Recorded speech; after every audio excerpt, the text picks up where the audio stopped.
He's universally recognized as the king of martial arts movies after making only one Hollywood film. He died young, aged just 32, and went on to become the biggest movie star in history.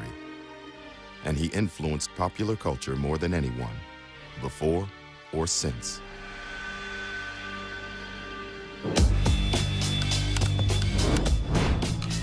Bruce totally inspired me and made me dream and made me realize that I wanted to be a filmmaker.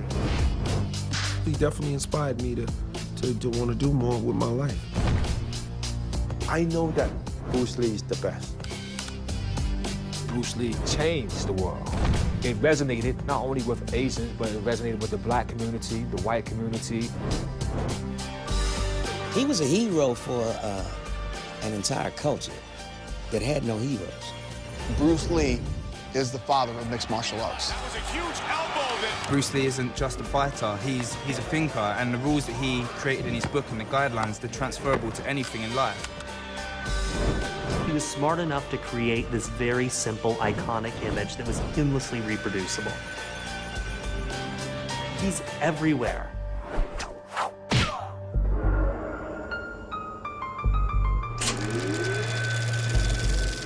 We need emotional content.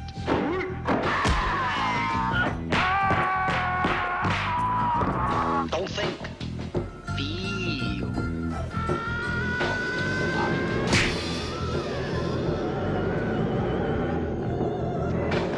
That's it.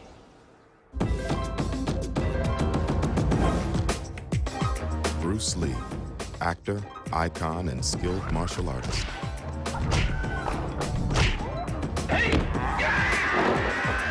A man able to perform superhuman feats that have yet to be equaled, such as a two-fingered push-up and a lethal blow called the one-inch punch.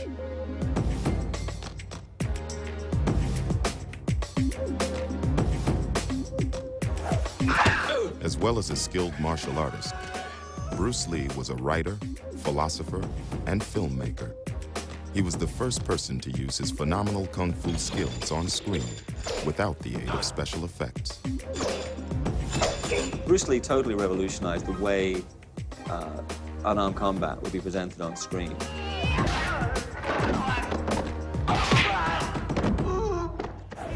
But he wouldn't live to see his global impact. He died suddenly in Hong Kong, aged just 32, having starred in only 4 kung fu films. His biggest film, Enter the Dragon, was released on August 19, 1973, 4 weeks after his death. It was an instant hit, creating a superstar whose influence would change the world forever. Secret chambers of Han's evil empire. For many people, Enter the Dragon was their first glimpse of this new Asian superstar.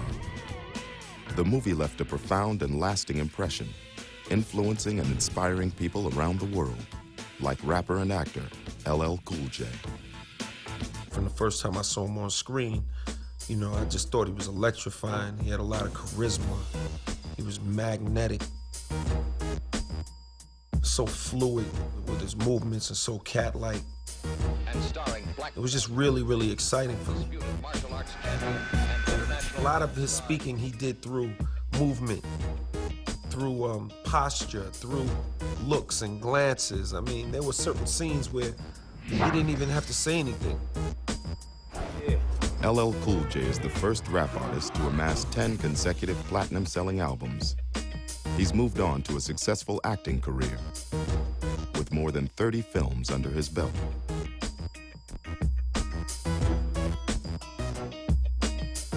Bruce Lee influenced me because Bruce Lee made me want to make movies.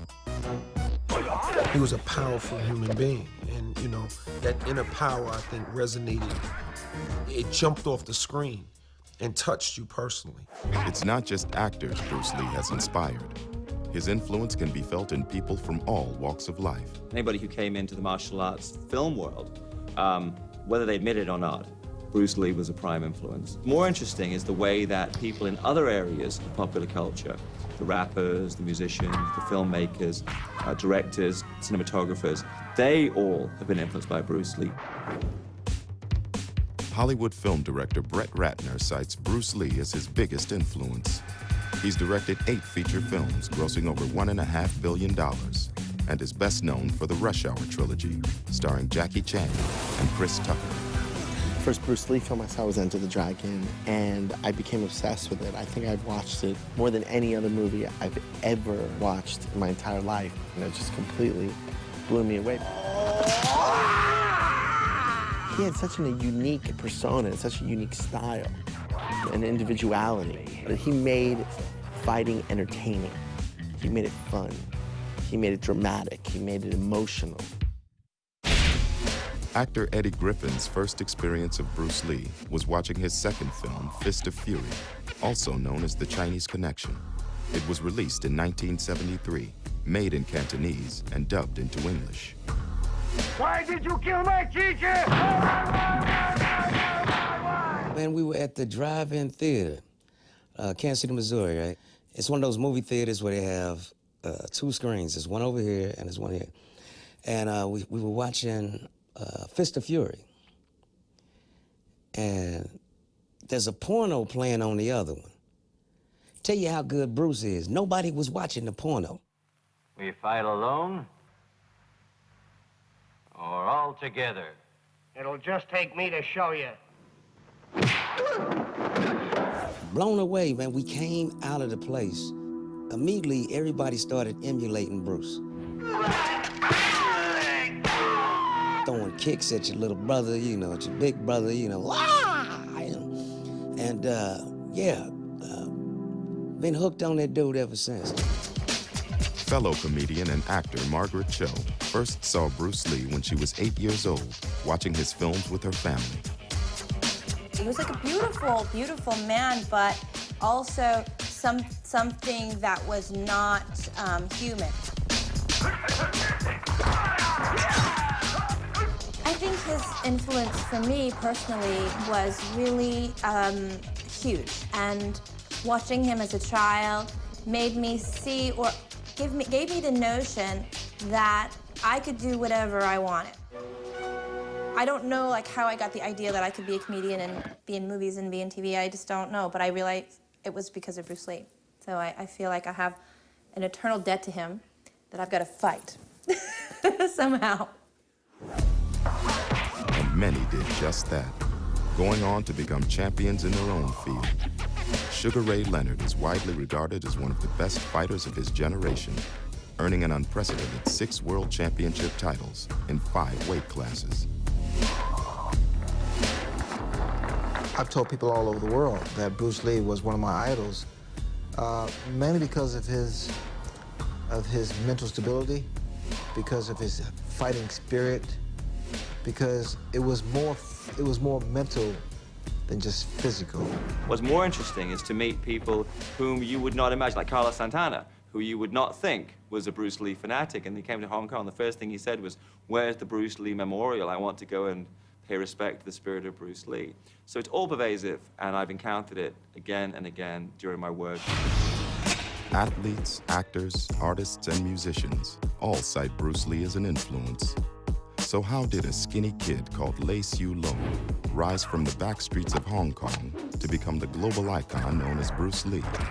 And why, 35 years after his death, is his popularity and influence stronger than ever?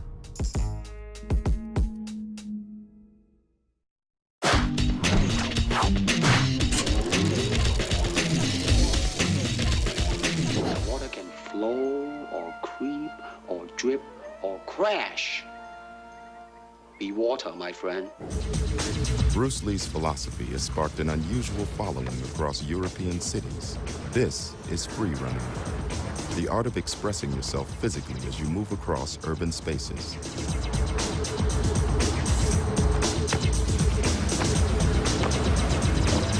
Free running is an offshoot of a discipline that first emerged in France, known as parkour.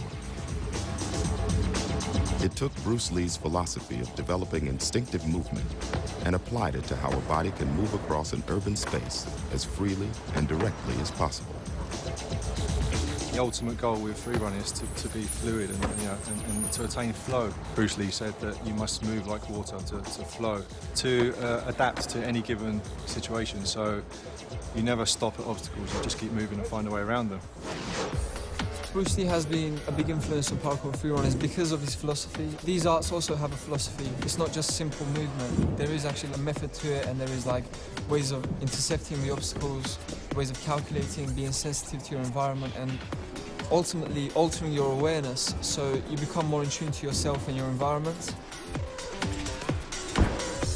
It's a philosophy that can be adapted to many disciplines and situations. Bruce Lee isn't just a fighter, he's a thinker, and the rules that he created in his book and the guidelines, they're transferable to anything in life, and especially anything that involves using your body. You think a fight is one blow, one kick, until you can put combinations together without even thinking. Until you learn how to keep moving and to endure, you got to listen.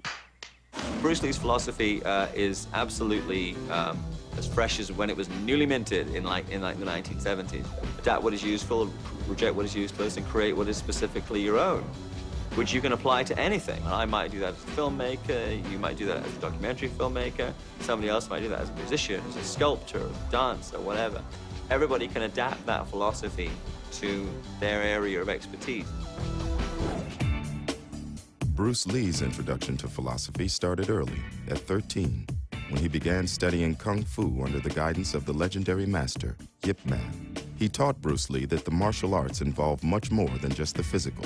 When he came to the United States at the age of 18, Bruce Lee majored in philosophy, studying all types, Eastern, Western, ancient, and modern, so that he could blend the physical and the philosophical in his martial art of Jeet Kune Do.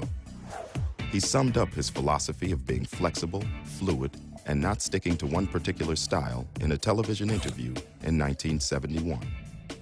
Empty your mind. Be formless, shapeless, like water. Now you put water into a cup, it becomes the cup. You put water into a bottle, it becomes the bottle. You put it in a teapot, it becomes the teapot. Now water can flow or it can crash. Be water, my friend. The Pierre Berton interview was one of the few Bruce Lee did in English, and it allowed him to communicate his thoughts to an audience outside of Hong Kong. So in this interview, he was able to communicate all those thoughts and do it in such a way that it was not just physical, also philosophical, and a way to conduct one's life. That's why I think this interview is more meaningful than many of the others that concentrate only on Bruce's physical ability. His philosophies, his work ethic, his cultural kind of background, and to interpolate that into a kind of a cinematic world where it's believable. You have an actor who really believes this way of life. You know, he was the real thing. He compares Kung Fu to water, that Kung Fu has the continuity of movement, where, you know, it's constantly moving. Water, you cannot grab, right? And water can go through a solid, you know, it can go through a rock. It's philosophical, but at the same time, simplistic. And it can be understood by a young child or a master.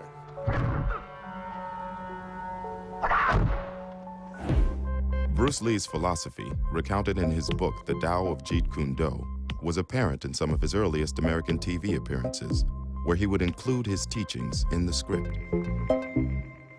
You must free your ambitious mind and learn the art of dying. He quotes from the Hagakure, the Japanese way of the warrior. To learn to lose, to learn to die, is to be liberated from it. I mean, it's just amazing to think of, like, getting that kind of information, that kind of philosophy on a mainstream television show. Bruce Lee changed philosophy by modernizing it and making it mainstream. He embraced the notion of self-help years before it became popular and showed that philosophy could be part of everyday life. Bruce Lee had his own philosophy, and that philosophy ultimately was finding yourself, in my opinion, truthfully expressing yourself, and putting on no pretense. Being able to be who you are is a hard thing without putting on a show. So his goal was to just be.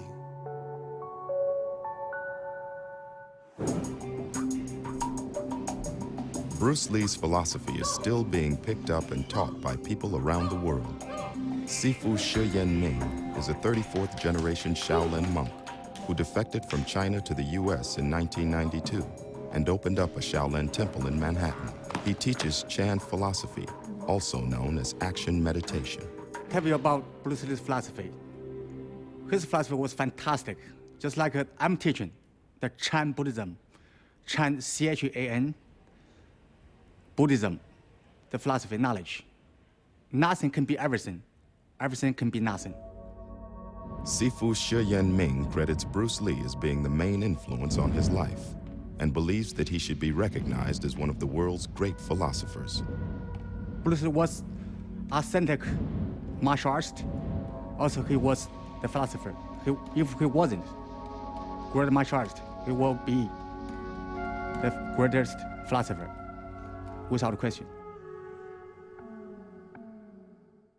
I read the Bible and the Quran sometimes, and it mentions that there are major prophets and there are minor prophets. The major prophets we all know, Moses, Jesus, Abraham, Muhammad. In my theory, I believe that Bruce Lee was a minor prophet, you know what I mean? Because what he brought to martial art and what he brought to American society, what he brought to the Asian culture in American society to be accepted by all people is something that prophets do. Bruce Lee's philosophy has been adopted by people in numerous fields. His belief that success flows from dedication and self-knowledge helped propel him to become the first Asian superstar and would change forever the way Asians are seen in the West.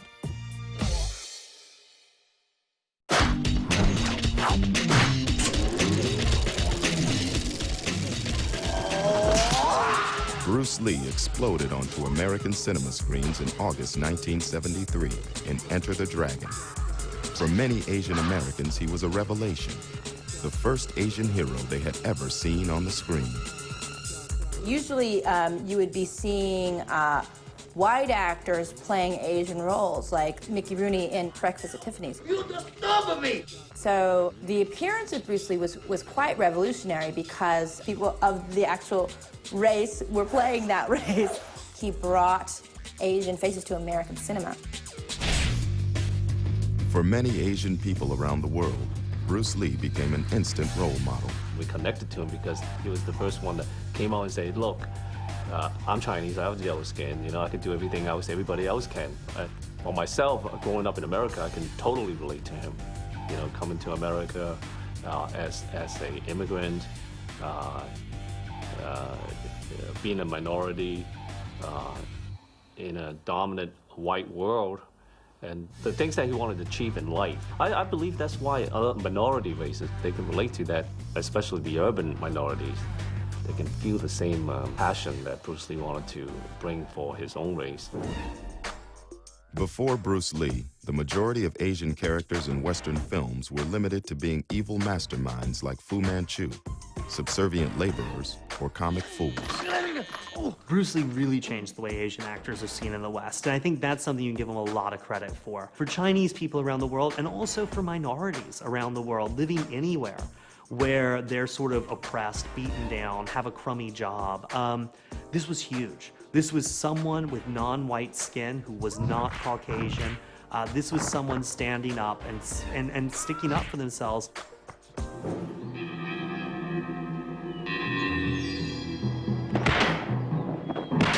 And it wasn't just Asians who connected with this new non-white hero. He was a hero for an entire culture that had no heroes. Bruce came along in Kato. It was the first time that you've seen an Asian guy in control. Everything on the table where we can all see it. As an African American, that was the first time I saw someone who seemed darker to me doing something like that. Like I had never seen that before. It was the first hero that I ever saw that wasn't a white person. Prior to making his 4 kung fu films, Bruce Lee was cast as the crime-fighting chauffeur, Kato, in the 1966 TV series, The Green Hornet. Protect the rights and lives of decent citizens. Rides the Green Hornet. He got the part after being spotted at a karate tournament in California. Test X2, take 1, speed. It was this screen test that was to lead to his first U.S. television role. My last name is Lee, Bruce Lee. It was also Bruce Lee's first chance to demonstrate his formidable kung fu skills on screen. Straight at the groin, or come up. Or, if I can back up a little bit, you start back from here, and then come back. All right. You're kind of worried. While playing Kato, Bruce Lee experienced at firsthand the attitudes that had consigned Asian actors to cliched or minor roles. He was filming The Green Hornet, and he was still in his Kato uniform. And the producers came out and said, "Boy," he said, "where's your car?" He said, "You need to go pick up this other actress right now." He said, "Excuse me, boy?" And so Thordis, who's an actress, says, "Do you know who he is?" He said, "This is Bruce Lee. He plays Kato in The Green Hornet." And they just shunned him away like it was no big deal. So this was the mentality at that time. An Asian man in a chauffeur uniform, he's just a servant, you know? What Bruce Lee told Thordis Brandt next kind of dictated the way his whole philosophy was. She said, "Does that bother you?" And he said, "Does it bother me?" He said, "If I let it bother me, I wouldn't be Bruce Lee." But Bruce Lee he was, and after making only a handful of screen appearances, he changed the way Asians would be portrayed on screen forever. One man, not a whole group of people, but one guy, turned the image of a Chinese guy from a little guy with buck teeth and wire-rimmed glasses who's an accountant to the image of a fighting philosopher, a peaceful warrior.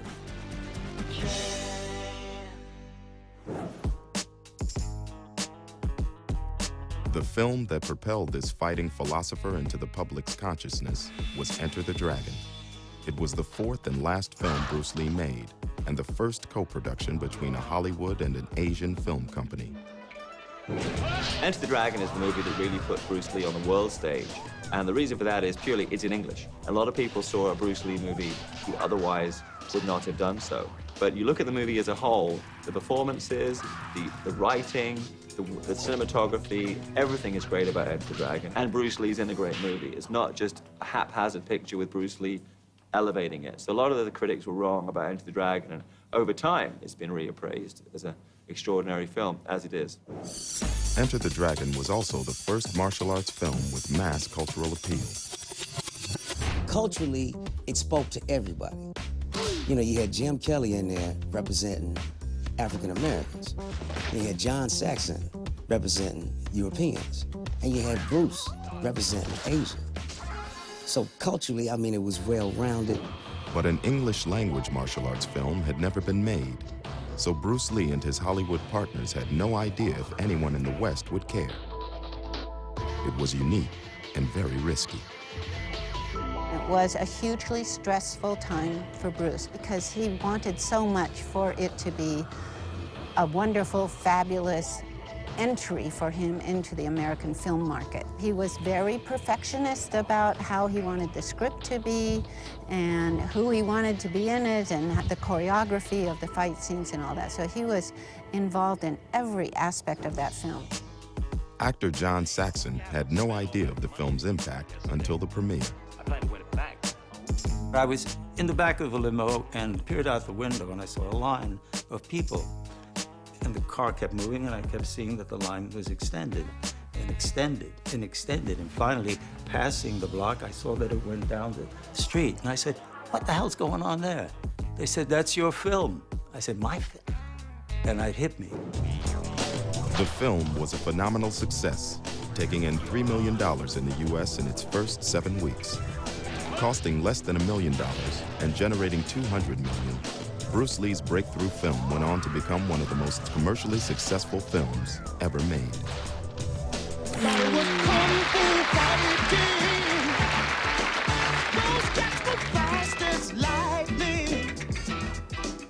Enter the Dragon was not just a financial success. It also became a cultural phenomenon. When it opened in 1973, it started a craze for a new form of martial arts known as Kung Fu in Cantonese, but Kung Fu to everyone else. After Enter the Dragon, everybody wanted to be a Bruce Lee. and you had a martial arts studio opening up almost on every corner. In the East Coast, the West Coast, around the world, everybody wanted to be a Bruce Lee. They were seeking that. They wanted to be that. My wife's brother was opening up a martial arts gym in Knoxville, Tennessee. So I went there to talk. There were their mother's children with 5-year-olds and so on, bringing these 5-year-old girls as well to me. This is Mr. Saxon. He was in that thing. I said, yes, that's right, that's right. Did your mother make you come here? What made you come here and do this? I saw Enter the Dragon.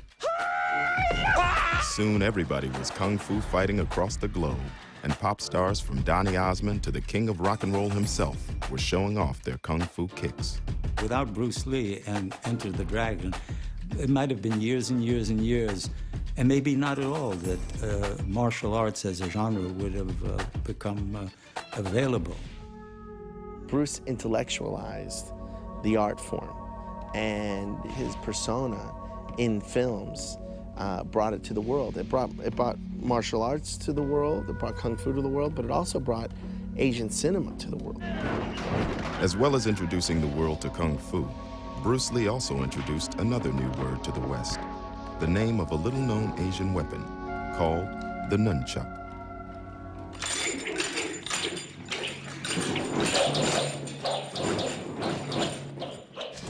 His use of weaponry and his skill with the weaponry, I mean, you can see that the guy didn't, it wasn't tricks. It wasn't just, okay, camera tricks. Would probably spend hundreds and thousands of hours practicing with the nunchucks, you know, and he barely blinked. I mean, he was a master over the medium and over his artistry.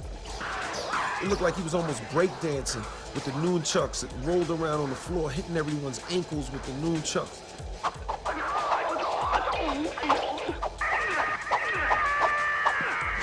Bruce Lee was really ahead of his time in terms of figuring out how to create unique, iconic emblems or things that would be uniquely Bruce Lee. What he did was he chose as his signature weapon the Seonjikwon, the nunchaku. So as soon as you see those two, that weapon, you think Bruce Lee.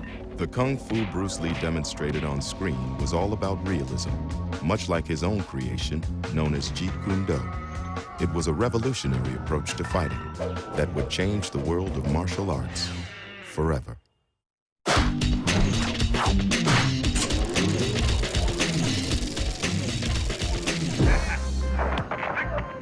Bruce Lee not only introduced the world to martial arts, he also reinvented it, creating his own called Jeet Kune Do, being practiced here in Hong Kong.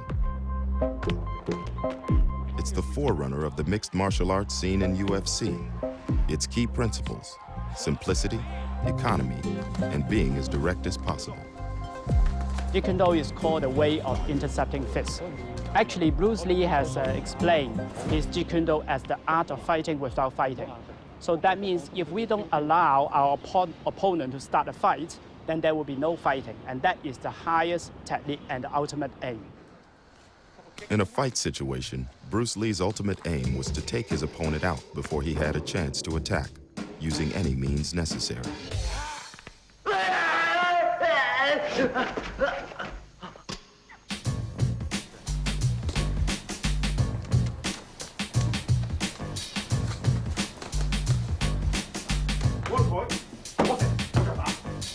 In Jeet Kune Do, we can sum it up in 3 important words: simple, direct, and non-classical. By simple, it means the techniques we go for simplicity. It's not adding on, but taking away. The less technique you have, the better you are. By direct, you don't go things here and there, but direct to the point. Non-classical, that means you don't follow the old ways of doing things. It's a simple concept, but the theory behind it took Bruce Lee many years to develop.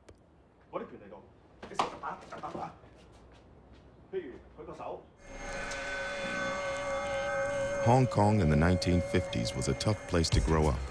Thousands of Chinese had flooded into the city to escape the communist regime on the mainland, leading to overcrowding and unemployment. Youths would organize into gangs to protect themselves and their territory, and the young Bruce Lee was no exception. Despite coming from a relatively well-off family, the teenage Bruce Lee was often involved in gang fights. You have one clan against another clan. You have the Wing Chun clan against the Choi Le Foot clan. And there was a lot of battles in the streets. And, you know, Bruce was very sure of himself and knew he can handle himself. So, you know, the Gung Sao matches, which are the rooftop fighting matches, happened a lot, and Bruce was part of them.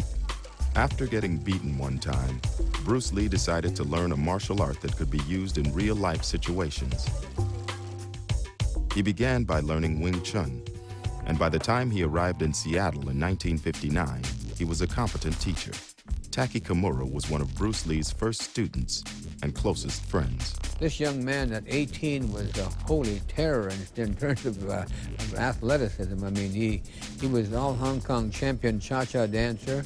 His brother was all Hong Kong champion fencer, so he became an avid fencer. And of course, he did a lot of boxing on the street, you know, in fights and things. He had a pretty good hold on boxing, and so this guy, when he came over, he was an all-around athlete. Taki Kimura was one of a small but dedicated group of followers who Bruce Lee began teaching in Seattle. Another of his first students was his wife-to-be, Linda. You would just pass through a doorway here, and it would go down the stairs into the basement, and it was just a plain room with concrete walls and swinging light bulb, and he had, maybe 10 or 12 students at the most at one time in a class. In 1966, the couple moved to Los Angeles for Bruce to start work on the Green Hornet. He opened up a gym in Oakland and also began teaching private students, including actors Steve McQueen and James Coburn. It was during this period that he began mixing different fighting styles to develop his own martial art of Jeet Kune Do. He was frustrated by the limits of traditional martial arts. So if you did karate, you didn't do any ground fighting, or you didn't do any throws. If you did judo, you didn't do any punching or kicking. You know, if you did kung fu, you had to stand a certain way and strike a certain way and do set combinations of moves. And he thought all of that was just getting in the way and being impractical. You had to be adaptable because fighting could go anywhere. Fighting wasn't contained by rules. If someone was going to attack you, who knew what they'd do? So you had to be ready for anything. So that was quite a revolutionary way of thinking. Since creating Jeet Kune Do, Bruce Lee's martial art has spread as far afield as Scotland. This is Glasgow, one of the most violent cities in Europe. More people die of assaults here than almost any other European city. Tommy Carruthers is a former club doorman who turned to Bruce Lee's Jeet Kune Do to protect himself from violent attack. I would say the preferred weapon in Glasgow would be the knife. There's more stabbings here than anything else.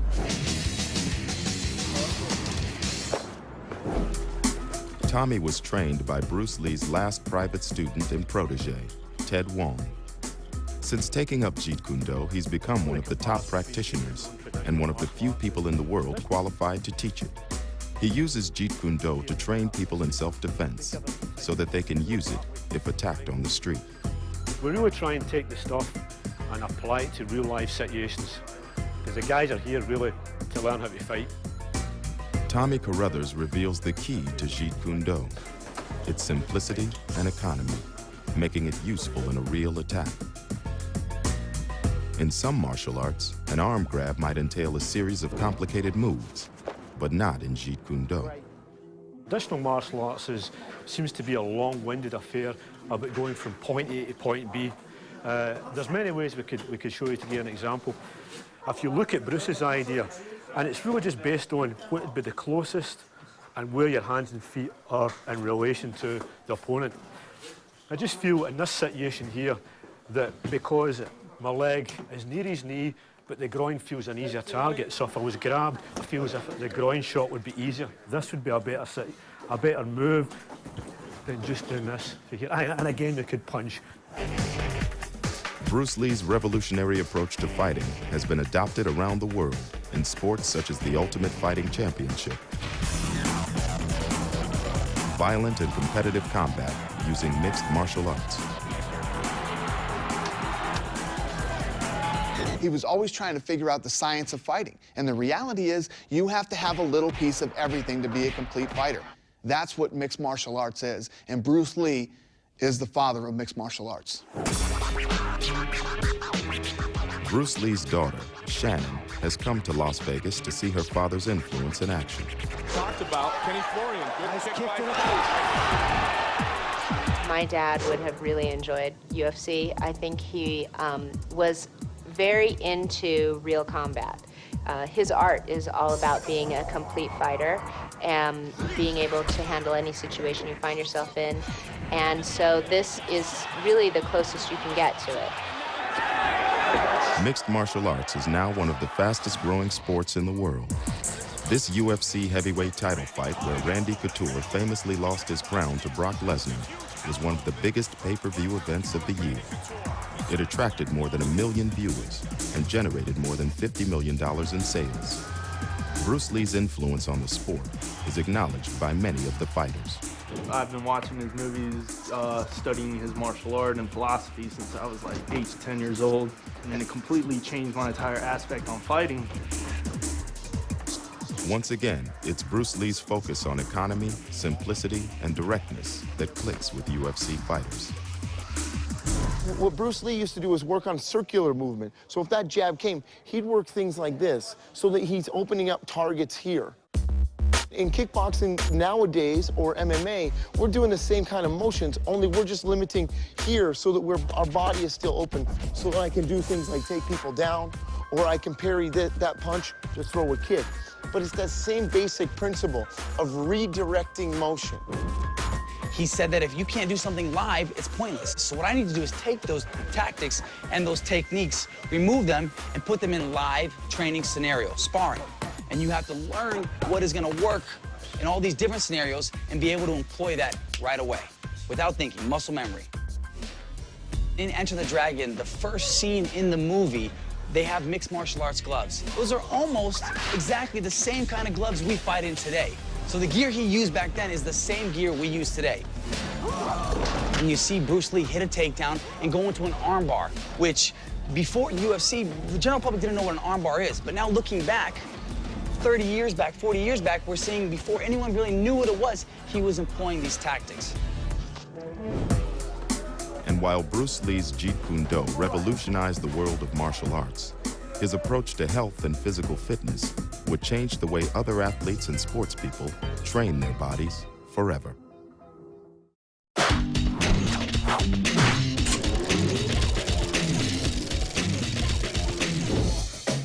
Martial artists and sportsmen admire him for his physical dexterity, power, and speed. Philosophers respect him for bridging the philosophical divide between East and West. But here at Gold's Gym in Venice Beach, California, are another group of people who hold Bruce Lee up as an inspiration for their community. The bodybuilders.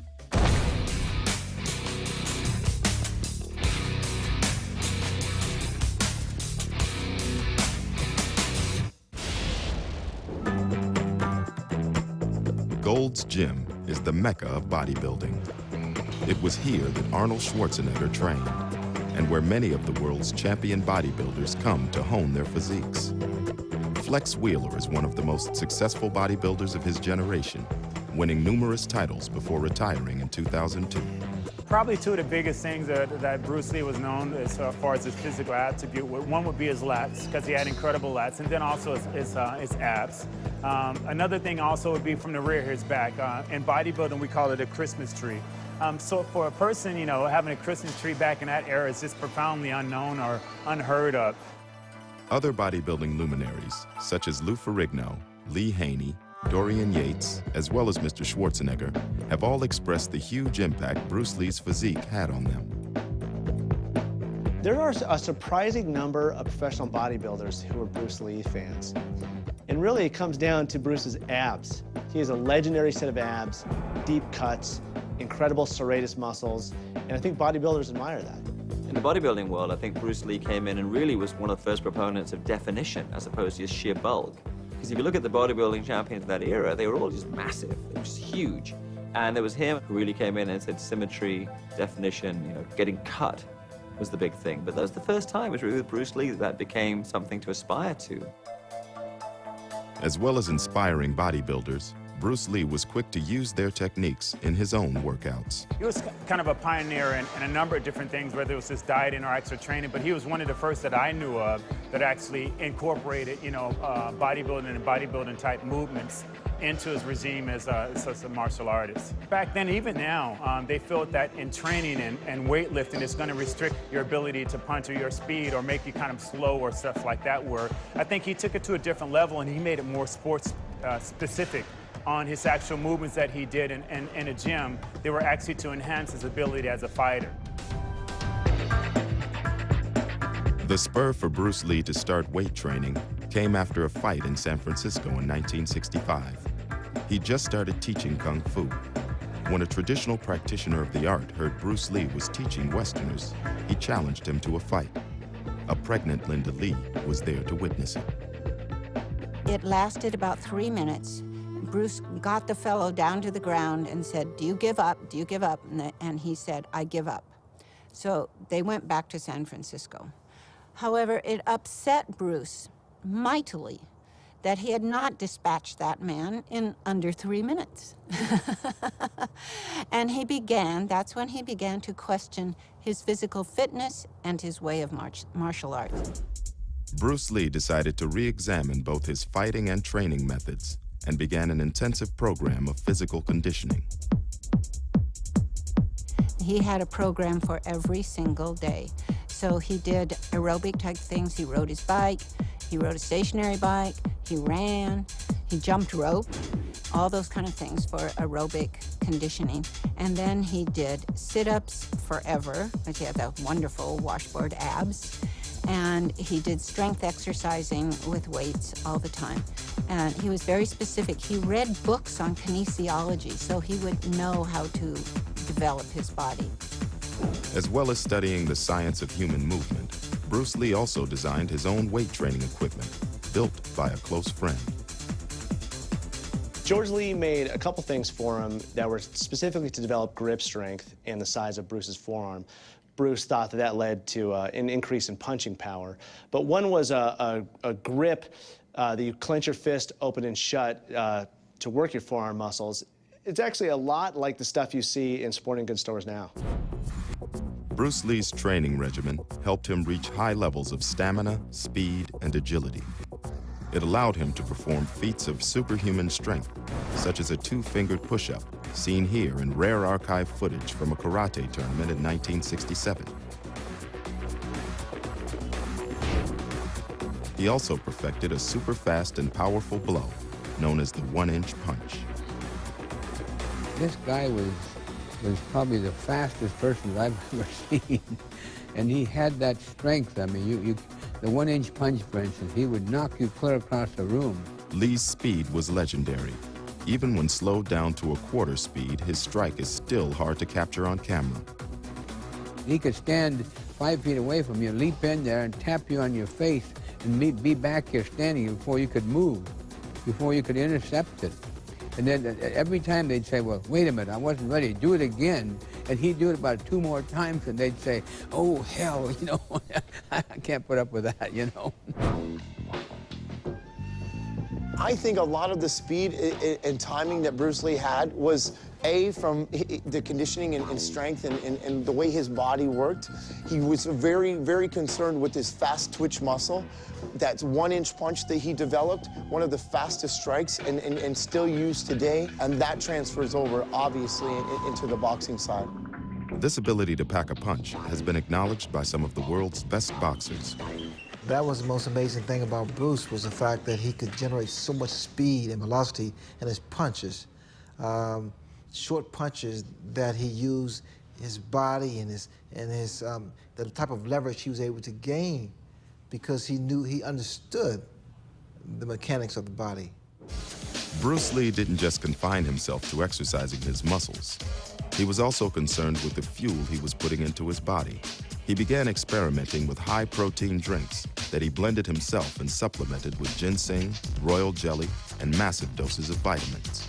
He was very known for taking vitamins and minerals and stuff like that, and he had to go and find these various different ones and put them together, where now we can just walk into any store and be able to buy certain supplements like that. So a lot of the things he was doing as an athlete back then is things that we incorporate now as bodybuilding.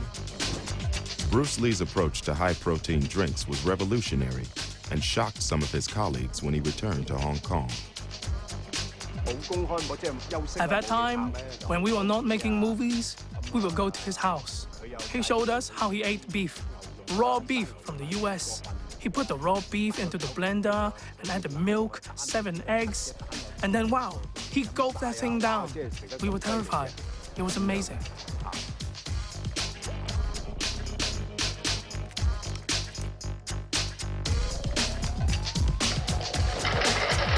And it wasn't just his high-protein shakes that shocked his friends. Sometimes he used electric current. He was really mad, giving himself electric shocks voluntarily. He was fighting with the electricity. Of course, we could not do it. I do not know how many volts the electricity was, but he was challenging the electricity. You know, it's really funny that nowadays, if you go to any professional sports orthopedist place or physical therapist, you go in there and you see them using the electronic stimulation machines to rebuild muscles to help damaged areas. But way before that was employed in any physician's room, you saw Bruce Lee doing that at home on his own. He was just truly a pioneer and way ahead of his time. Revolutionizing attitudes towards health and physical fitness is just one of the many ways Bruce Lee changed the world. But while the West has been quick to recognize his achievements, it's only recently that China and Hong Kong have begun to embrace their best-known son.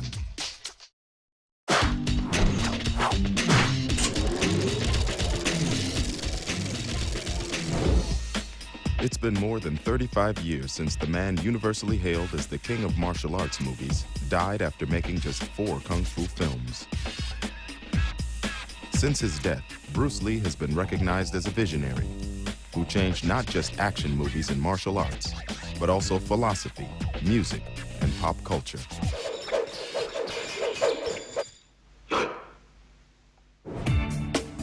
Almost 50 years after Bruce Lee arrived in Hong Kong to make his first kung fu movie, his daughter Shannon is returning.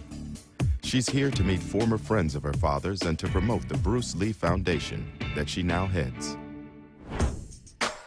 Film producer Raymond Chow was Bruce Lee's friend and business partner. As head of Golden Harvest Studios, he was the biggest film producer in Hong Kong. Now aged 80, he stopped doing interviews some time ago, but has arranged to make an exception for Shannon, the daughter of a man he first saw on a television talk show nearly 40 years ago. It's a fateful evening that I watched that, so I decided to call him first thing in the morning. And I would say that's the beginning of something important in the movie industry. Bruce Lee changed the way actors were treated by studios by negotiating his own contract and taking a creative role in the writing, producing, directing, and choreography of his films. You and my father had kind of an interesting and revolutionary relationship for the Hong Kong film industry, right? Yes, I think that's the only fair way to do it. And it avoid a lot of problems of negotiating things. And Bruce and I, the relationship was so close. He didn't want to have that. I didn't want to have that. The first film Bruce Lee made with Raymond Chow was The Big Boss, about the struggle of the Chinese community in Bangkok. Thanks, James. Remember your promise. You're on your own from now on. You know, boys, a woman can be a blessing or a ruin to a man. The Big Boss was a classic example of the way a Hong Kong movie ran at the time, which was fast, cheap, and a little bit out of control. Having left America to make his name in the East, it was an important film for Lee. It was made on a shoestring budget, and he struggled to turn an incomplete script into a coherent and captivating story. Knowing that the film could make or break him, Bruce Lee sat nervously with his wife Linda at the premiere. When the film was over, it was perfectly quiet. You could hear a pin drop in that theater, and Bruce is like, oh my gosh, do I make for the exit right now or what? And then all of a sudden it started. The clapping, the cheering, they loved it. They were thrilled, and Bruce was thrilled. It was wonderful. They escorted him outside. They raised him up on their shoulders, and he was their hero from then on. Also in the audience was a 24-year-old assistant director who was yet to make his first feature film. John Woo would go on to become one of the most influential action movie directors of his generation, responsible for films such as Broken Arrow, Face Off, and Mission Impossible 2. When the people watch the movie, they didn't know how to react to it because, you know, it's so new and so different. It's so different from other martial arts movie. You know, maybe Bruce's performance too powerful. And then after they find a real thing, and then they're all very happy and they all cheer and clapping, you know. I think at that moment, and at that night, we have found our true hero. And from that night, Bruce Lee became a legend. Despite costing less than $100,000, The Big Boss smashed all local box office records. But even before the premiere, Bruce Lee had already started working on his next film, Fist of Fury, a film that would help create a sense of patriotism in Hong Kong. At the beginning of the film, there's this whole thing, and they give him the sign saying, Dong Na Beng Fu, sick men of Asia. And he comes back and he says, Hong Kong people. Chinese people are not sick men of Asia. And I think Hong Kong people were like, Hong Kong people are not sick men. They took that message to heart, and they cheered him on. He was really like the prodigal son returning back to be embraced by Hong Kong as a community. But I think that's his place was, he was part of a movement to create an indigenous identity for Hong Kong people, and I think that identity continues to this day. China in the early 70s was caught up in the Cultural Revolution, which was a hideous, bloody interlude in modern Chinese history where hundreds of thousands of people died, children turned on their parents. It was awful. And you had people running away from China, fleeing to Hong Kong and saying, our country is drowning in blood. People couldn't be proud of that China. So instead they were proud of this mythological China, and the place that mythological China came from were movies. It was like buying a ticket to a movie theater. It was like getting a passport to what you knew was in your heart was the real China. And that was one of the things that Bruce Lee saw. For many Chinese people, the strong character played by Bruce Lee was both revolutionary and inspiring. We were so weak, and we had been looked down by so many. So after Fist of Fury, they feel they are not sick anymore, and they become strong. It's all because of Bruce Lee. We are not sick men. As in The Big Boss, Bruce Lee played a nationalist hero. The character struck a chord with Chinese audiences, so with his third film, Way of the Dragon, he played on the same themes. This fight scene with karate champion Chuck Norris in the Colosseum in Rome is celebrated by martial arts fans as an all-time classic.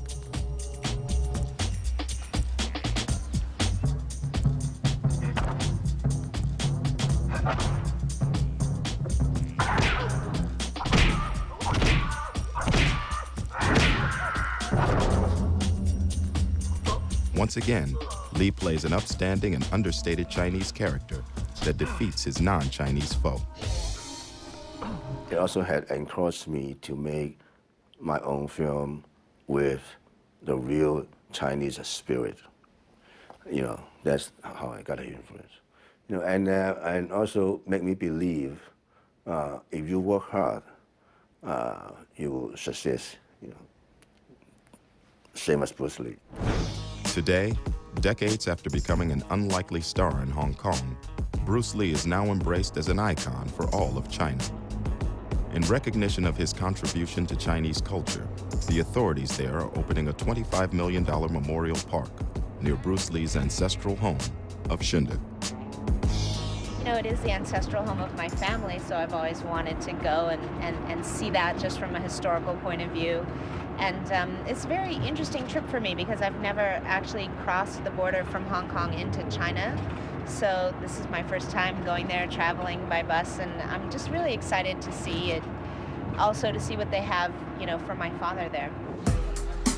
Before Shannon visits the memorial park, she's been invited to see her grandfather's house to take part in a traditional incense burning ceremony.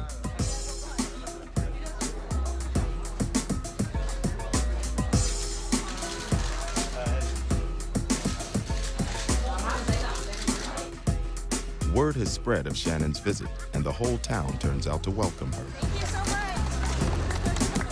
Complete with a nunchuck-spinning Bruce Lee look-alike. The park is spread over 1.9 million square kilometers. As well as a museum, it will eventually host an 18-meter-high statue of Bruce Lee. For decades, the Chinese government banned Bruce Lee's films, but his attitudes towards free enterprise and individualism have softened. They've realized that Bruce Lee is an ideal icon for the new China. His spirit is the same as that of the Chinese people, which is never say die, be unyielding, and keep striving. Values which are promoted in China nowadays. The museum in China looks set to be followed by one in Hong Kong, where they intend to turn Bruce Lee's former house into a museum as well. Bruce moved into this house in 1971 and lived there until his death in 1973. This is the first time Shannon has been back since. I lived here from the age of 2 to the age of 4. You know, it looks very different than it did before. It was much more of a home. There was grass, and so it's a little different, but it's very nice, very reminiscent for me to be back here. Yu Panglin is a billionaire real estate and hotel owner and one of China's most generous philanthropists. He's agreed to donate the house to the government so long as they let him expand the building to include a cinema, shops, and a library. I think it's such a natural fit. I mean, my father, though he was born in the United States, he grew up here. His family lived here. Shunda is just very near to here, so it seems really natural for there to be a museum here. But you know, Hong Kong is a hustling, bustling, ever-changing place. It's hard to find a dedicated space for such a thing. And so, you know, now that he's willing to donate, this just seems like such a natural idea, so I think it just makes all the sense in the world. The news of this museum coincides with another sign of the Chinese government's relaxing attitude, with the broadcast of a 50-part television series on the state-run channel called The Legend of Bruce Lee.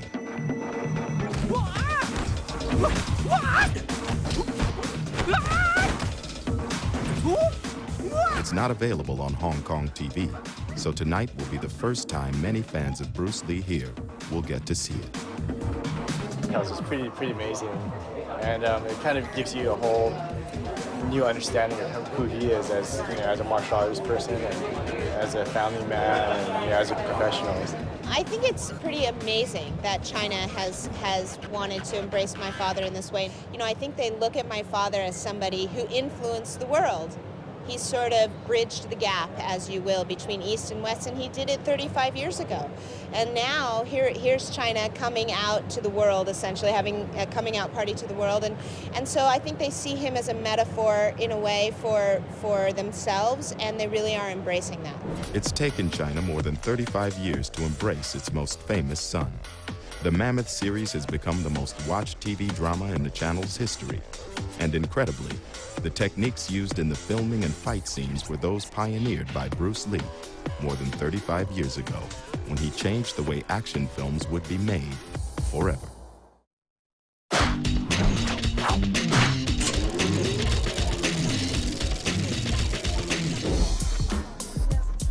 Hong Kong has for many years been the action movie capital of the world. Bruce Lee returned here in 1970 to make his 4 kung fu films and revolutionize the way fight scenes in movies were filmed. You want to fight? I'll take you on. Stunt coordinator Thomas Sin is a kung fu master who took up martial arts after seeing Bruce Lee. The thinking, fighting, and pictures in his movies are still innovative today. He just advanced dozens of years ahead of us. Today, he's practicing wire work, where a stunt double is attached to wires to mimic the appearance of flying. It's a technique that's been used in Hong Kong filmmaking for almost 50 years and is best known from films like Crouching Tiger, Hidden Dragon.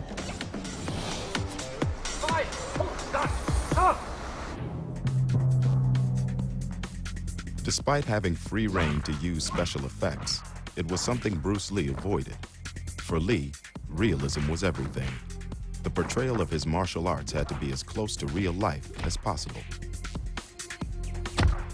Well, if you look at the guys who came before him, especially in Hong Kong cinema, these movies contain very little authentic martial arts at all.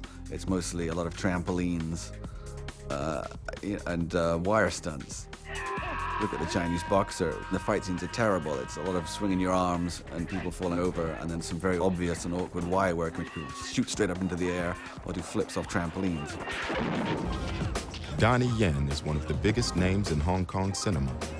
He's appeared in more than 30 action movies in both Hong Kong and Hollywood, including Shanghai Nights with Jackie Chan and Hero. Bruce Lee believed in having authentic martial arts, being an authentic martial artist, to be a martial art actor. He was the very first to came out and say, look, you have to be real when you kick, when you punch, you have to be real. Bruce Lee was renowned for doing his own stunts, but would fight against stuntmen in his films.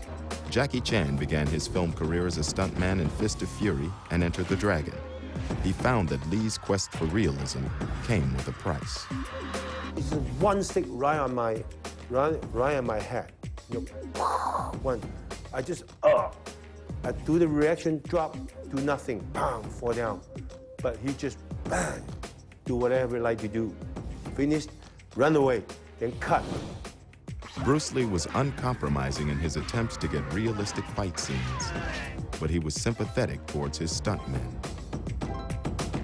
I just hear, oh my God, and probably some dirty word, some like a shoe, you know, drop the stick, run to me, and pull me up. I'm terrible sorry. I said, I'm okay. You know, I'm okay. No, on a stunt guy, never say hurt. I'm okay, no. And he touched me and kissed my face. You know, just do whatever, but I ready to get hurt. Lee's use of real martial arts, combined with his speed and director's eye, was groundbreaking.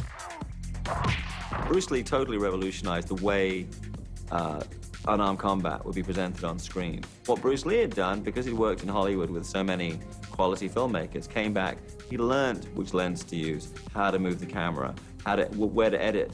And these are what make his fights so remarkable. The techniques sometimes are really quite basic. The way he shot them was revolutionary. Yeah, his action is a kind of a new wave action.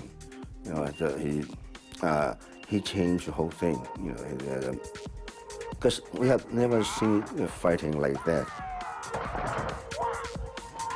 The whole sort of like fast and slow thing he did with the tension and the release. The scenes that would move, then stop, then move again. Bruce Lee really made that stylized and really built that up and turned that into something that, I think that's the influence for Western movies. He made fighting entertaining. He made it fun. He made it dramatic. He made it emotional. And he really brought martial arts to the rest of the world. But Bruce Lee disappeared almost as quickly as he'd emerged on July 20th, 1973, dying of a brain edema just weeks before Enter the Dragon was released. The cause was put down to an allergic reaction to a painkiller. His death sent shockwaves around the world, prompting the biggest public gathering in Hong Kong's history. He was laid to rest in Seattle, with former students Steve McQueen and James Coburn as pallbearers. I had decided to send Bruce's body back to Seattle. It was not a popular opinion in Hong Kong because they thought of Bruce as their son in Hong Kong, but that's what I decided.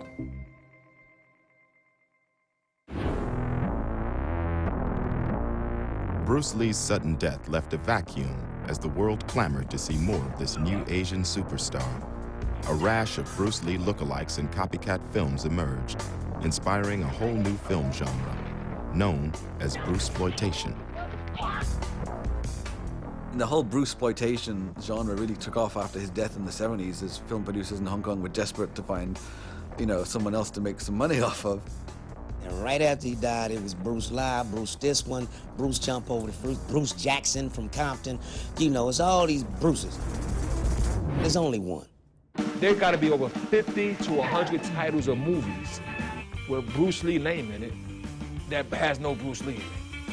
There have to be at least a dozen or more Asian actors that was called Bruce Lee by the advertisers, and they didn't even know about it because those movies are made in Hong Kong and just sent out to the world. Bruce Lee had been working on his 5th film when he died, called Game of Death. He'd filmed what would amount to 11 minutes and 7 seconds of edited footage as he fought 3 styles of martial artists on his way up a pagoda. What Bruce was trying to convey in the Game of Death was how to deal with different forms. One martial artist going against people using different fighting styles has to overcome each of them. So in order to do that, you have to be versatile. You can't just take the same approach to dealing with different problems. But the footage presented the studio with a major problem: how to finish the film without Bruce Lee. Years go by, Bruce has passed away, and then the Hong Kong film studio, Golden Harvest, wanted to do something with the film that existed from Game of Death. And I believe they made 2 films and spliced together another actor and parts Bruce and part this other actor, and it looks spliced together. It looks like a joke, it looks like a gag, because the attempts to make it look like Bruce are in the early part of the movie are so laughable. There's a scene in which the face of a body double is obscured by sticking a photo of Bruce on a mirror.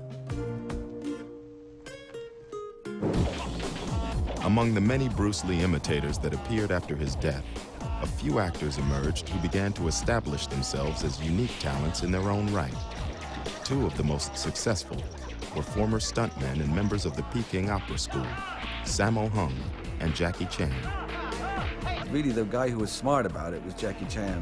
When he finally got to have some sort of say in the direction of his career, stopped trying to imitate Bruce and, in the spirit of Bruce, found his own path by doing kung fu comedies.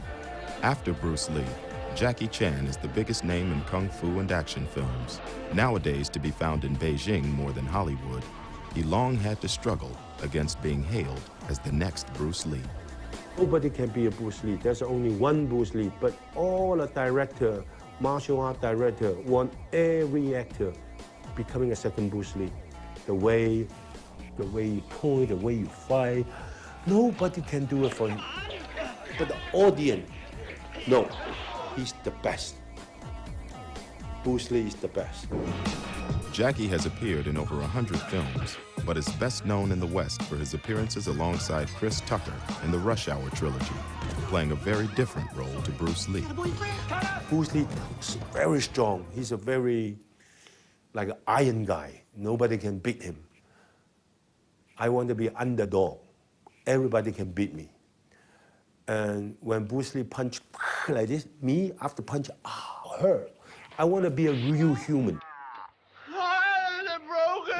As well as opening the doors for action stars like Jackie Chan, Bruce Lee has also been the inspiration for many others. I did a movie called Mindhunters, and I had a scene where I had to walk with a gun down this, it's like a dark military facility, and I really thought about Bruce Lee and really thought about the way he approached things when I was going through that scene, and just my movements. And when it played back on tape, it looked so fluid because I really thought about the way he approached things.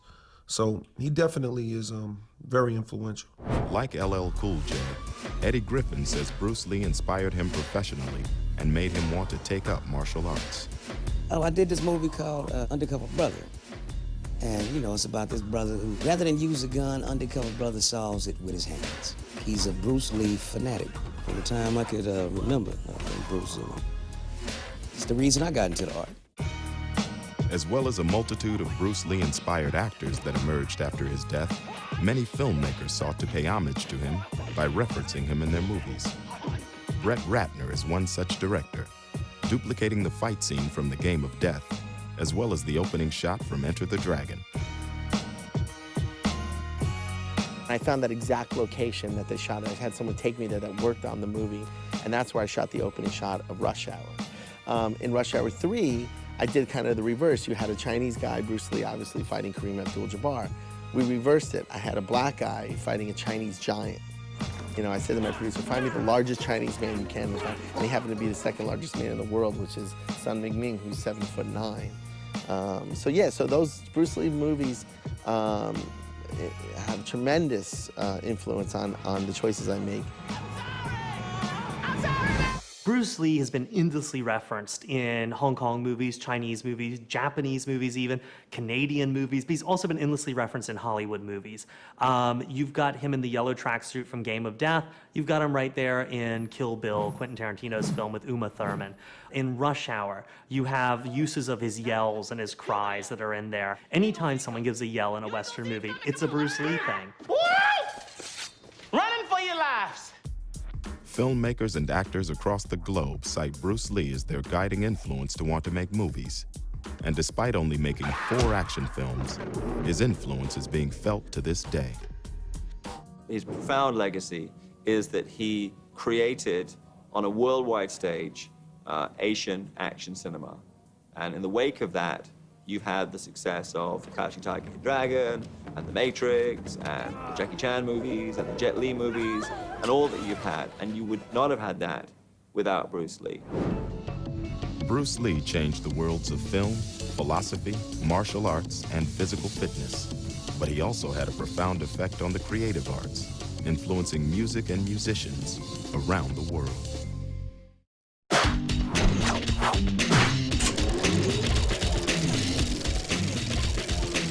So what we're doing right now, we're in the studio with the RZA, got my crew in here, and we're working on a project called Afro Samurai, starring Sam Jackson and Lucy Liu. It's called You Already Know. Check it out. Robert F. Diggs, aka RZA, is working on his latest film score. He's a prodigious music producer, rapper, and sometimes actor. He's also the mastermind of the hip-hop band the Wu-Tang Clan, and a devoted fan of Bruce Lee. You know, when I think about, Bruce Lee and martial arts and things and the influence on me, it's been a strong influence on me. Look at my first album, it's called Enter the Wu-Tang, 36 Chambers. That's basically taking the title Enter the Dragon, you know what I mean, and putting it and applying it to ourselves. The group's 1993 debut, Enter the Wu-Tang 36 Chambers, was the first album to mix rhymes with dialogue sampled from underground Hong Kong movies. The band has sold nearly 6 million albums, all featuring snippets from producer RZA's personal collection of action imports. 1, 2, 3.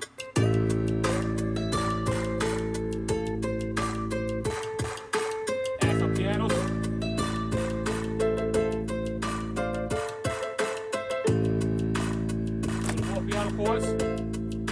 As well as being influenced by Bruce Lee and Kung Fu movies, RZA says there are also parallels between the improvisational nature of rapping and martial arts. I come from the era of hip-hop where people would battle each other on the subway trains, in the school bathrooms, on the street corners, and it's almost like a martial art fight, you know what I mean? It's like a martial art fight, actually, because you're flowing, you're throwing your best weapons, which are your lyrical weapons, and you're trying to defeat this guy by saying the most wittiest thing. Bruce Lee has a tremendous influence in the culture of hip hop because it's really taking an ethnic icon and reappropriating this ethnic icon to your own ethnicity and to your own sort of outsider culture. Bruce in the martial arts world is a virtuoso. He's constantly improvising. It's like Miles Davis with his hands and feet. And that's what hip-hop does, is improvising. You're freestyling on the mic. Improvisation in Jeet Kune Do can be mirrored by broken rhythm. And this also reflects in rap music, jazz music, all sorts of music, rock music. Improvisation lies at the core of breakdancing, where dancers are continually adapting their moves. This Brooklyn-based New York dance crew specialize in a dance form called uprocking, which mixes salsa, the hustle, and action moves, which were added to imitate a fight against an opposing dancer. The leader of the crew is Ralph Casanova, also known as King Uprock. He says Bruce Lee was a big influence on their dance style. Rocking started in Brooklyn, where a lot of guys were gang members. And b-boying was really popular in the Bronx, where they were doing more of the backspins and stuff like that, acrobatic moves. See, everybody was watching Bruce Lee and learning different dances that they took something of him and added in the flavor of the dance they were doing. After the launch of Enter the Dragon in the 1970s, dancers were quick to replicate Bruce Lee's kung fu moves and incorporate them into their dances. Across America, numerous different dance styles emerged, known to most today simply as breakdancing. And a lot of karate moves had like windmills and backspins, which they didn't call it that, but we used to watch all these moves and just take whatever we saw and add into breaking and rocking and other dances.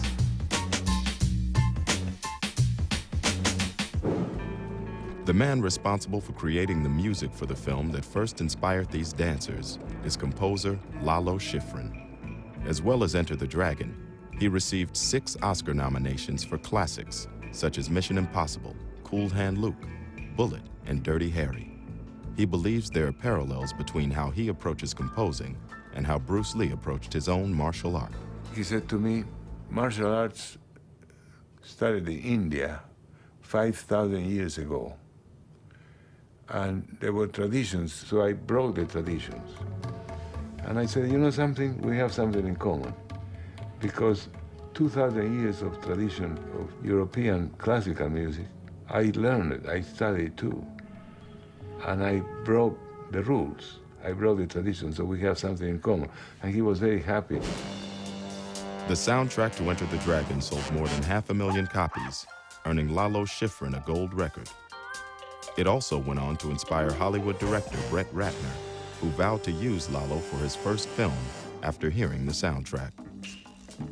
I had the idea of working with Lalo because of the theme of Enter the Dragon, the way that he put Bruce's voice and his yelling, the mixture between the Chinese instrumentations and the urban cool grooves, which if you think about it, it's like Asian music and kind of black urban music combined to make that theme. And that's really what gave me the idea of Rush Hour. Like Brett Ratner, Quentin Tarantino is another high-profile Hollywood director that has been inspired by Bruce Lee. When he wanted someone to do the soundtrack for the movie Kill Bill, he approached RZA to draw on his vast knowledge of Bruce Lee films. Doing the music for Kill Bill was something that was a great opportunity for me. I'm a hip-hop producer, and Mr. Tarantino was a Wu-Tang fan and actually became the first composer he ever hired. And we actually met like 2 guys throwing out baseball cards, naming Kung Fu films, who knew the most films, and we became friends. Like RZA, Damon Albarn from the British band Gorillaz saw Bruce Lee at an early age and was blown away. His band has sold over 15 million albums, and their latest project, a circus opera called Monkey Journey to the West, has been staged around the world. When creating the music for the opera, Damon Albarn drew on the soundtrack to Enter the Dragon. I definitely thought about that when I was doing the music for the Monkey Opera. The strong use of orchestra, and it's just really exciting. It never became dull, you know.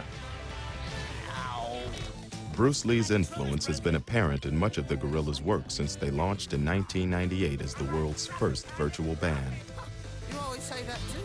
They created their own Game of Death animation and dressed Monkey in Bruce Lee's signature yellow tracksuit.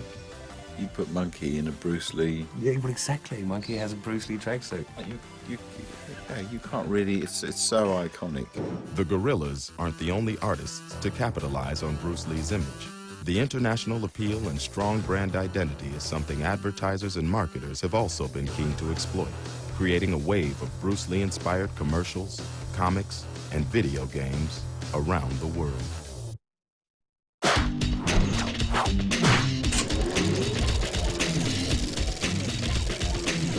When Bruce Lee emerged in the early 1970s, he looked and acted like no one before, a larger-than-life superhero who could never be beaten. Stan Lee is the creative force behind Marvel Comics and is responsible for creating hundreds of superheroes, including Spider-Man, the Incredible Hulk, and the X-Men. He immediately saw the comic book potential in Bruce Lee. You might say he was a superhero without a costume, and his superpower was really his agility and the fact that he fought in a way that we were not used to seeing. A year after Enter the Dragon was released, Marvel Comics created the character Iron Fist, based on Bruce Lee. Further Bruce Lee-inspired characters followed, including Shang-Chi and the Hands of Kung Fu. I'm quite sure we would not have done that book had there not been a Bruce Lee. I think that any character who in any way was a martial artist, you'd have to say that they owed their origin in some way to Bruce Lee, because he was the first one to make Westerners aware of that type of fighting and that type of a way of life. With the advent of video games in the 1980s, designers were quick to pick up on the same characteristics that had made Bruce Lee translate so well into comics. In 1984, the Bruce Lee video game was released, followed by a slew of others. These included Dragon, the Bruce Lee story, and Bruce Lee, Quest of the Dragon, as well as numerous other games which took their inspiration from the king of martial arts. Be water, my friend. One thing we could definitely give Bruce Lee credit for is his inspiration into the martial art video games. You will notice that there's not one martial art video game that doesn't have a Bruce Lee character in it. If you even go back to the Street Fighter series or to Mortal Kombat. Mortal Kombat was one of the biggest arcade games to come out, and who they got? The guy Lee Kwan, looking just like Bruce Lee. Bouncing on his feet, looking like Bruce Lee. Ralph LeMaitre is a senior games producer at the telecommunications giant Nokia. When the company wanted to develop a martial arts-inspired video game for their Engage platform, they turned to Ralph. I loved Bruce Lee. That was the inspiration for the whole thing. I wanted always to do a martial arts game because I want to do something Bruce Lee-like. But translating Bruce Lee's dynamism and fighting style into a game is no mean feat. To get the most realistic fighting simulation possible, Ralph decided to use a technique called motion capture, where human movement is filmed, then digitally recreated.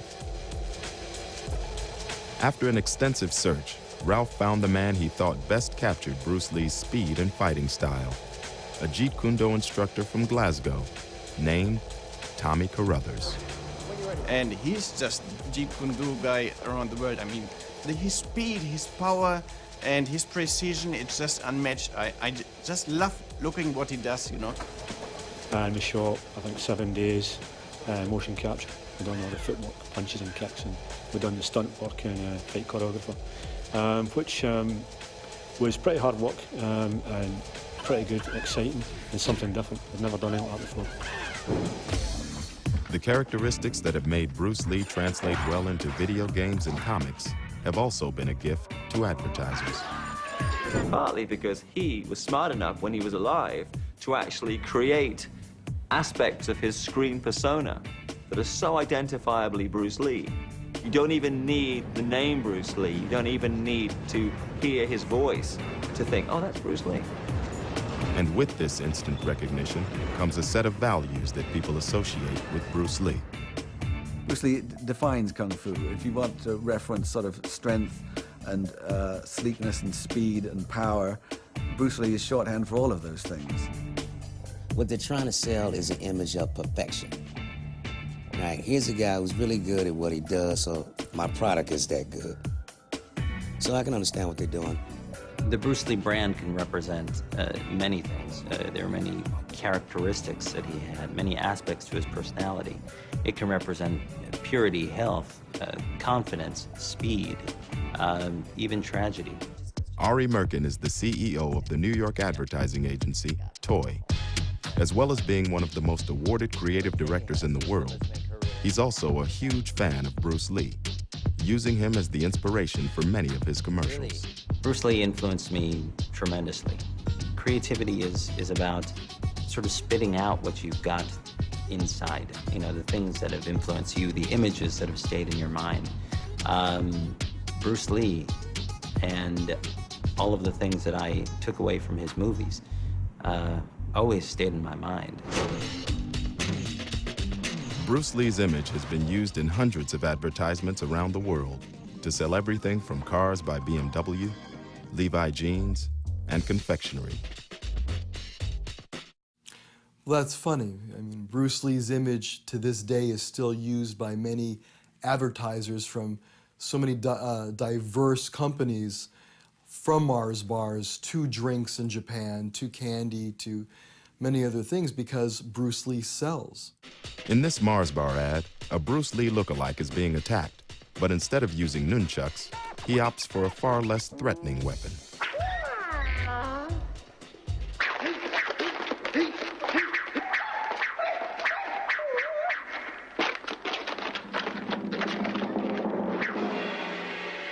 It's a very effective ad. It does step a bit into the parody territory. It pays tribute to the man and the brand with its sign-off, which is a delicate version of a classic. The ad manages to acknowledge Bruce Lee movies as classics, thereby elevating the brand, thereby elevating the product. It's a win-win for both. The Mars bar ad is one of a long line of commercials that pokes fun at Bruce Lee's image. It's become okay to make fun of Bruce Lee a little bit. 35. So when you get advertisements like the Brisk Iced Tea commercial, in which he's fighting the Karate Kid, I don't think anybody's offended by that. It's fun. Brisk, baby!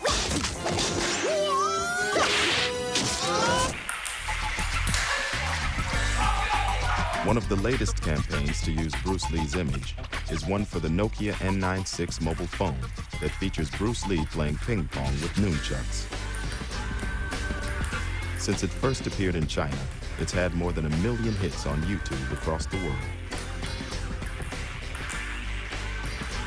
People are still finding ways to put Bruce Lee into new context, like the recent commercial in which someone dressed as Bruce in the inevitable tracksuit is playing ping pong using a pair of nunchakus. It all just adds to his legacy in its own way, and sort of passes it on to the next generation.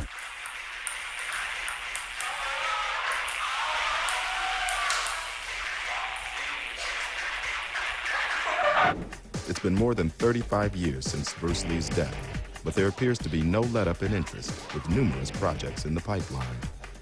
These include Hollywood remakes of The Green Hornet and the 80s cult classic The Last Dragon, as well as a Broadway musical and a computer-generated Bruce Lee film in development from Spider-Man creator Stan Lee. It's a fictional action movie in which we found a way to have Bruce Lee appear in this movie.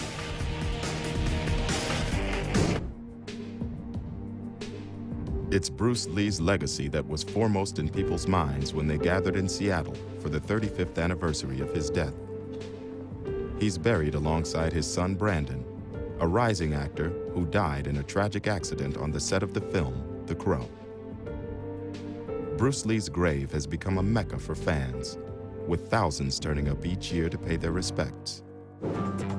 Linda and Shannon have returned to celebrate the life of a devoted actor, husband, and father.